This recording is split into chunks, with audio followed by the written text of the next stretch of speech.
Сәлем достар, микрофонда мен Ильяс Байсейіт, бұл информатикаға каналы. Бүгінгі біздің қарастыратын тақырыбымыз 8 сынып желідегі ақпараттық қауіпсіздік. Яғни желідегі пайдаланушының қауіпсіздігі бұл біздегі ең өзекті мәселе болып отыр. Яғни қазіргі кезде ақпараттың дамуына байланысты, бүкіл заттардың цифрлануына байланысты және интернет ақпарат тарату болып табылатын орта болғандықтан, сол жердегі болатын қауіп-қатерді екі түрге біз бөліп жара аламыз. Біріншісі, ол бізде техникалық қауіп-қатерлер, яғни техникалық қауіп-қатерлер ол когда қауіп-қатердің барлығы компьютердің программалық жасақтамасына, онда сақталған ақпаратқа зиян келтіреді. Бұл жерде не только компьютер, бұл жерде гаджет, телефон сияқты нәрселерге де зиян келуі мүмкін. Екінші қауіп-қатер бізде әлеуметтік немесе психологиялық қауіп-қатер. Бұл кезде, яғни бұл қауіптің түрі шабуылдың объектісі ретінде машина емес, яғни оның пайдаланушысы таңдалады. Яғни бұл кезде адамның психологиясына, көңіл күйіне, эмоциясына әсер ету болып табылады. Техникалық қауіп-қатердің түрлері. Яғни ең бірінші қауіп-қатердің түрі бізде зиянды программалар. Зиянды программалар бізде компьютерге немесе серверге, болмаса компьютерлік желіге зиян келтіреді. Келесі ботнет. Ботнет бұл бізде бүкіл әлем бойынша орналасқан зақымдалған құрылғылардың желісі.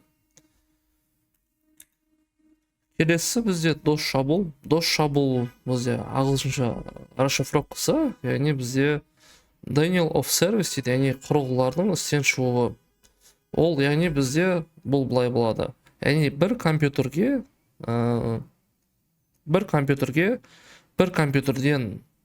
яғни атака жасайтын болса, шабуыл жасайтын болса, бізде ол дос шабуыл. Яғни бұл жерде маңызды ақпарат, бұл жерде компьютерді істен шығарады, бірақ ол жақтағы ақпаратты орламайды. DDoS шабуыл бізде мұндай шабуыл көптеген компьютерлерден бір уақытта жасалады. Яғни DDoS шабуыл бізде Distribute Denial of Service дейді, яғни бұндай шабуыл кезде бірнеше компьютерден бір компьютерге шабуыл жасау. Оның да мақсаты компьютерден істен шығару, бірақ ол жерден ақпаратты орламайды. Келесі, зиянды программалар. Зиянды программаларды біз үшке бөле аламыз. Ең біріншісі бізде вирус. Вирус бұл бізде компьютерлік программалардың бір түрі. Ерекшелігі оның өзімен өзі көбеюі. Келесі, екіншісі бұл құрт. Бізде құрт бұл вирустардың бір түрі.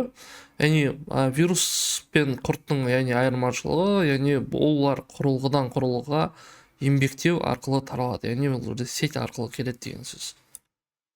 Келесі троянды программа бұл зиянкестер ақпаратты жинау, оны бұзу немесе түрлендіру компьютердің жұмыс қабілетін бұзу үшін енгізілетін программалар. Әдетте трояндық программаларды біз под обычным видом, яғни өзімізге жүктеп аламыз, когда біз лицензионный емес ойындарды тартқан кезде, соны лицензионный емес дисктерді компьютерімізге салған кезде, болмаса бейтаныс программаларды өзімізге сақтаған кезде, или болмаса соны компьютерімізге устанавливать еткен кезде пайдаланатын бізде трояндық программа. Жалпы бұл жерде тағы айтатын маңызды ақпараттық қауіпсіздіктің маңызды қасиеттері бар. Ең бірінші қасиет ол бізде қолжетімділік. Қолжетімділік қасиеті бұл бізде санаулы уақыт ішінде керекті ақпараттық қызмет алуға болатын мүмкіндік. Ақпараттың қолданысы, ақпараттың техникалық құралдар мен өңдеу технологияларының ақпаратқа кедергісіз қол жеткізу қабілетімен сипатталатын қасиеті еді. Бірақ бұл жерде желідегі қауіпсіздік болғандықтан, бұл жерде яғни қолжетімділіктің өзінің болатын негізі қауіптері бар. Оның негізі қауіптерінің бірі ол кезде жүйенің ішкі бас тартуы мен сүйемелдеуші инфрақұрылымның істен шығуы. Яғни ақпараттық жүйенің бас тартуларына, мысалға тасымалдау ережелерінің бұзылуы, жүйенің істен шығуы, зиянды программалық жасақтамалар, программалық немесе ақпаратты жасақтаманың істен шығуы, яғни осы қолжетімділік қасиетінің қауіп-қатерлерінің негізгі түрі деп айтуға болады. Келесі, тұтастық бұл бізде ақпараттық бұрмаланудан және заңсыз өзгертуден қорғалуы. Яғни қазір айтып атқан қолжетімділік, тұтастық, құпиялылықты біз 10-шы сыныпта ақпараттық қауіпсіздік деген бөлімде біз жақсырақ, яғни тереңірек талдайтын боламыз. Қазір қысқаша қайрам. заңсыз құпиялық бұл заңсыз қол жеткізуден немесе қол соғудан болмаса оқудан қорғау. Тағы да айта кетерлік тағы да бір ақпарат, қолжетімділікті кейде оңтайлылық деп келеді. Тағы да соған да мұқият мән беру керек. Интернетте кездесетін алаяқтықтың қандай түрлері бар және олардан қалай қорғанамыз? Бізде ең бірінші танымал деп айтайық, танымал алаяқтардың түрлері лотерея жеңімпазы немесе алыс туысқанның мұрагері. Лотерея ойынның өте үлкен сомасының иегері болдың. Қайтыс болғалы жатқан шетелдік бай туысқаның сізге мұра қалдырмақшы дегенде хат.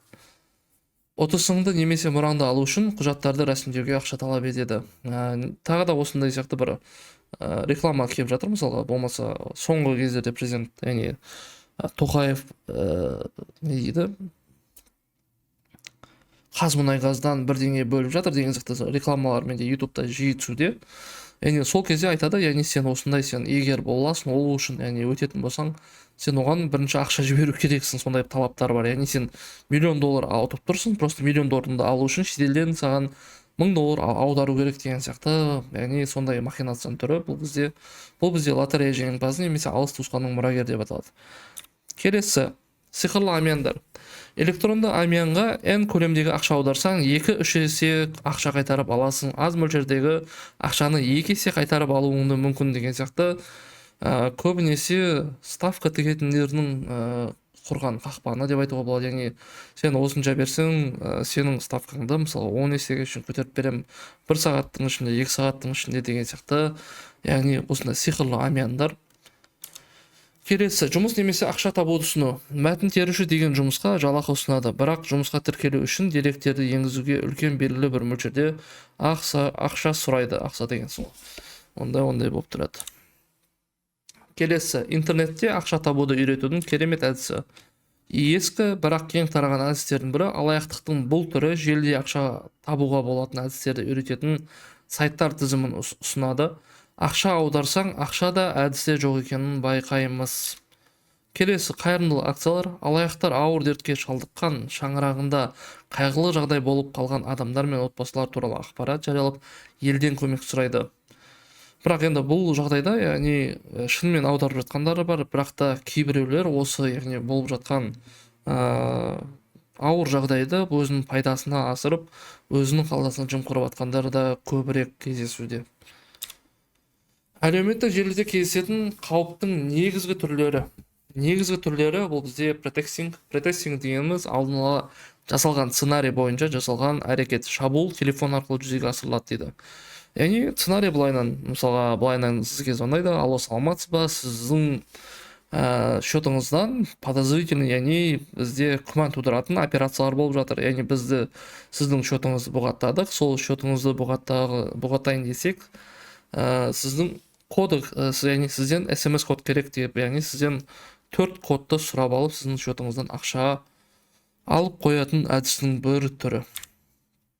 Келесі бізде кибербуллинг. Кибербуллинг бұл желі қолданушысына зәбір көрсету, агрессия, қорқыту мазмұнындағы хабарлама жіберу. Жалпы фишинг бұл құпия ақпаратты алаяқтық жолмен алуға бағытталған әдіс. Мәтін email түрінде жіберіледі. Email бұл бізде как қармақ сияқты, ал фишинг деген негізінде балық аулау ғой енді. Яғни бізде email түрінде қармақ салады. Біз қармаққа ілінген кезде, яғни бізді балық ретінде аулап алады, яғни добыча ретінде болады. Келесі, троллинг. Троллинг дегеніміз бұл бізде агрессия көрсету, тіл тигізу арқылы көрініс табатын желілік қарым-қатынас. Бұл жерде комментарийлер арқылы шиеленіс тудырта отырып өзіне көңіл аудартуды мақсат етеді. Жалпы троллингтің негізіндегі жалпы ішінде тұрған мақсаты деп айтайын болса, троллинг жасайтын адамның негізгі мақсаты ол жерде сол адамды қызғану, яғни өзіне көңіл аударту болып табылады. Яғни ол жердегі мақсат тек қана оның ашуын тудыру, ызасын тудыру, яғни жылатуға шейін апару. Келесі, спам. Спам бұл қажет емес жарнамалық ақпараттарды тарату. Күнделікті электронды поштамызға кімнен екені белгісіз хаттар келіп тұрады. тағы да осыған ұқсас флут бар. Флутта бұл жерде қажет емес, яғни сөздерді жазу болып табылады. Бірақ флут пен спамның айырмашылығы, спам хабарламаның жеткізуді мақсат ететін болса, ал флутта ол маңызды емес, яғни просто сообщение жазу керек емес, яғни сообщенияларды жазу бізде ол мақсат етеді. Ал спамда именно хаттың баруы бізде маңызды болып табылады. Келесі, әлеуметтік желіде тағы да кездесетін қауіптің түрлері. Флейминг, бұл жерде флеймингта чаттағы еш мағынасы жоқ сөз таластар, даудың бастапқы себебіне қатысы жоқ ауызша соғыс. Көбінесе дауды одан әрі қоздыруға бағытталған дейді. Яғни флейминг дегеніміз тура флейминг троллинг сияқты, бірақ троллингте егерде бірнеше адам болмаса бір адамға бағытталған, яғни мазақ ету, агрессиялық түрдегі біздегі көрсететін, яғни әлімжеттік болатын болса, флеймингта, яғни ол жерде ответкасы бар, яғни ол кезде уже екі адам бір-бірімен сөз таластырады, бірақ та мағынасы жоқ сөз таластар. Келесі, хейтинг. Хейтинг ол нақты бір адамға немесе нәрсеге бағытталған жағымсыз комментарийлер дейді. Жалпы хейтинг, тағы да бұл хейтинг пен хейтинг фоллоуинг деген нәрсе бар. Яғни өзі жек көретін адамға подписаться етеді, бірақ сонда да оны хейтить етеді. Яғни бұл жердегі сондай қазір бір адамға деген негатив қой. Бұл жердің, яғни хейтингта негізгі мақсат бұл жерде ненависть болатын болса, а троллингта бізде зависть. Яғни осы екеуін бізде айырып алу керекпіз. Келесі, хейтер. Хейтер бұл негізгі құндылығы өмірді жек көру, жақтырмау. Hate speech. Нақты адамға, негізін бұл жерде нақты адамға емес, нақты адамдар тобына жақтырмайтын туралы ашық түрде айту, яғни ұлтқа, діни, жынысқа байланысты қорлау тағы сол сияқты. Келесі, грифинг. Грифинг бұл бізде көп пайдаланатын онлайн ойындарда басқа ойыншыларды қудалау. Яғни гриферлердің негізгі мақсаты ойынды жеңу емес, просто оны мазақтау, бұғаттау, алдау, арбау деген сияқты мақсаттарды өзіне биік тұтады. Ақпараттық енді қауіпсіздікке қауіп төндіретін қателер. Бізде ең бірінші орынсыз контент бұл сайт тақырыбына сәйкес келмейтін, мораль мен этика нормаларын бұзатын және келушілерге зиян келтіретін кез келген мазмұн, онда зорлық, зомбылық, нәсілшілдік немесе қорлайтын материалдар болуы мүмкін. Келесі, жүйеге рұқсатсыз кіру, яғни басқа біреудің желісіне, аккаунтына болмаса оның иесінің рұқсатынсыз кіруі тоже бұл жерде ақпараттық қауіпсіздікке қауіп төндіретін қателер. Ақпараттың ағымы бұл жерде жүйеде қандай ақпараттық ағындарға рұқсат етілетін және қайсысы рұқсат етілмейтін анықтауға бағытталған талаптар мен ережелер жиынтығы. Келесі, ақпараттың жойылуы дейді, бірақ негізі бұл жерде ақпараттың жойылуы емес, бұл жерде ақпараттың ағуы деп аталады. Яғни утечка информация, яғни сен туралы ақпараттардың саған керек емес адамдардың, саған қауіп төндіретін адамдардың қолына түсу процесі. Келесі, алаяқтық. Алаяқтық ол біреудің мүлкін ұрлау немесе алдау немесе сенімге қиянат жасау арқылы басқа біреудің мүлкіне құқық алу. Яғни осындай қауіп қатерлерге төнуіміз мүмкін. Одан кейін киберсоғыстар.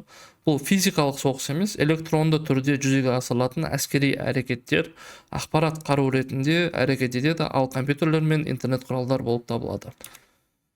Кибертерроризм бұл қылмыскерлердің саяси немесе идеологиялық себептеріне қол жеткізуге бағытталған зорлық-зомбылыққа әкелетін ақпараттық жүйелерге, бағдарламаларға және деректерге жоспарланған кибершабуыл. Яғни бұл жерде ключевое слово жоспарланған. Яғни бұл міндетті түрде кибертерроризм, киберсоғыста бұл жерде қылмыскерлер міндетті түрде кибертерроризмді жоспарлайтын болса, киберсоғыста бұл жерде яғни әскери әрекеттер жүріп жатады деген сөз. Яғни бізде әлеуметтік желіде кездесетін қауіп қатерлердің қосымша түрлері, яғни бұл жерде abuse, hazing, gaslighting, pressing, mobbing, bossing, neglect, shaming, sexism, stalking деген сияқты қауіп қатерлердің түрлері бар. Оның барлығына бет тоқталмадым, просто өздеріңізге қызық болатын болса, сіздер оны көріп алсаңыздар болады.